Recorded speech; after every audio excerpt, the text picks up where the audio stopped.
Imran, you have said that the so-called war on terror has become a war of terror. Why is it? The rest of the world is looking on wondering, why is it that the attempts to track down the Taliban and Al-Qaeda in your quite lawless northwestern frontier area, why has that failed, and why is your country being seen by many as a nursery for global terrorism? That it all started in Pakistan. Well, let's just go back just about 20 years back. The CIA, the Reagan administration, they armed people, they trained people, they invited Muslims from all over the Muslim world to do a jihad against the Soviet Union, which was occupying Afghanistan. They were trained in the art of terrorism, in sabotage. There were camps in Pakistan. They were termed mujahideen, the ones who do jihad. Ronald Reagan invited the leaders to White House and termed them, that they reminded him of the founding fathers of US. They were heroes.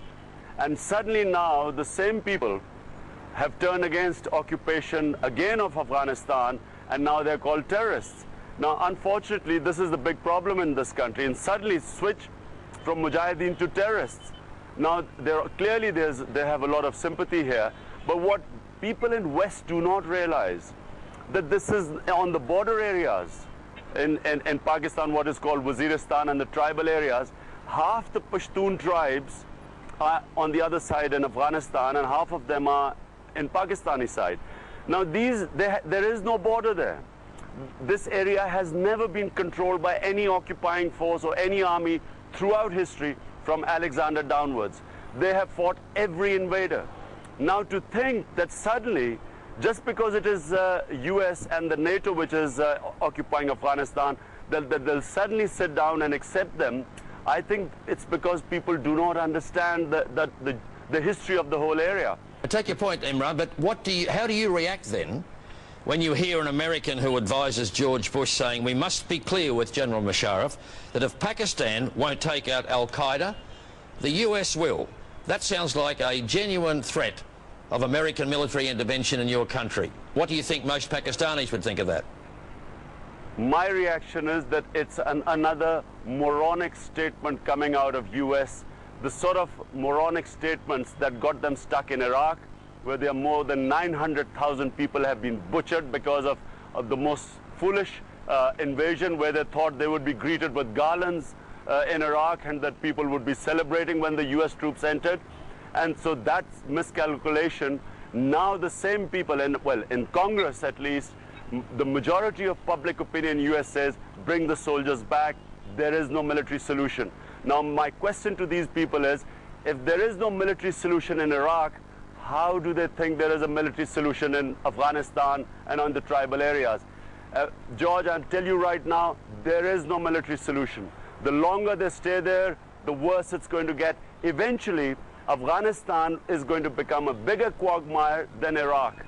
And the only reason they are not talking about withdrawing the troops from Afghanistan is because Pakistani soldiers are dying there, Afghanistani soldiers are dying there, and Pakistani and Afghani citizens are dying there. At the moment, there are not many NATO casualties. And so therefore, they're putting pressure on Pakistan, and sadly, we are being ruled by a military dictator who has no public standing in Pakistan right now, who's doing whatever he's told by the US. Was there a democratic government here, it would never allow its own soldiers to go and kill its own people, as it's happening right now, and the situation is getting from bad to worse. Imran, you sounded, you want to fight terrorism... Interrupting you there, you sounded optimistic earlier, but what about a statement from a senator in your own country who said if we don't mend our ways, it could spell the end of the country? The Islamists have sleeper cells in every city. We could have a civil war. Is that an overstatement, or is that a serious possibility in Pakistan? George, remember in the days of the Cold War, every tin pot dictator was saying that help me, otherwise the communists are coming. You know, to get the help of the US, they were all fighting communism. Even the apartheid regime in South Africa was fighting communism. You know, ANC was supposed to be communist. It's exactly the same thing what's happening in Muslim countries. We have these dictators sitting there, and to get the help of the US, remember Clinton, when he came to Pakistan, would not even shake hands with Musharraf in public because he was a military dictator. Ever since the war on terror, Musharraf has become this bastion against terrorism, but this is only to get US help. The ground reality is that you can only fight terrorism if the terrorists are perceived as terrorists in the community they operate in. If they become heroes in the community they operate in, the war is finished. The battle of hearts and minds is lost. You can't win the war. Imran, finally, a question that's close to this country. In the last 24 hours, the Australian government has made a decision. They've agreed to allow uranium exports to India, despite India's refusal to sign the International Non-Proliferation Treaty. And they're saying they're only going to give them this uranium on the basis that it's used only for peaceful power generation.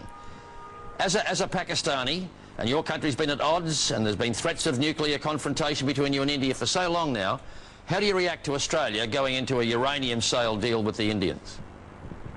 Well, I see this as a total failure of Pakistan's foreign policy. And the reason why we have failed is, again, as I say... But do you think we should be doing it? Do you think we should be doing it, Imran? Absolutely not, because it has to be even-handed.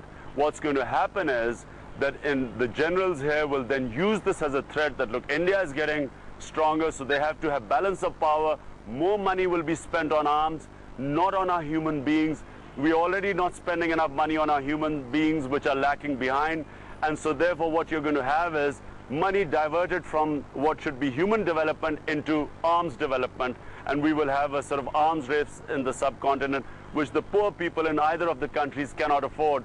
And I think it's a failure of his foreign policy that despite being the frontline state in war on terror, here we have a situation where India has suddenly become the blue-eyed boy for the United States and, of course, clearly the Western world.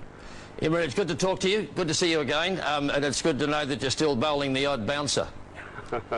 Okay, George, all the best. Thank you. You too. We'll talk again.